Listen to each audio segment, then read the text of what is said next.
15 দিনের যে চ্যালেঞ্জটা নিয়েছিলাম তার মধ্যে দেখো 9 দিন হয়েই গেল। আজকে ডে 9। আজকে আমার দুটো কেকের অর্ডার ছিল টোটাল।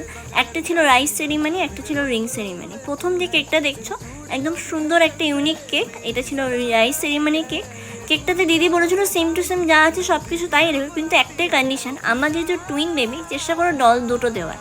তো আমি সেরকমই মাথায় রেখে চেষ্টা করেছিলাম যেন দিদি যেরকম চেয়েছে সেরকমই যেন আমি করে দিতে পারি। তো কেকটা কেমন হয়েছে ফাইনাল লুক অবশ্যই কিন্তু তোমরা কমেন্ট করে জানিও। আর এটা ছিল একটা আদ্রিতি আর সুশ্রীতির আইস সেরিমনি কেক, তো তোমরা অবশ্যই কমেন্ট করে জানিও। এটা একদম ইউনিক পার্পল কালারের মধ্যে ছিল।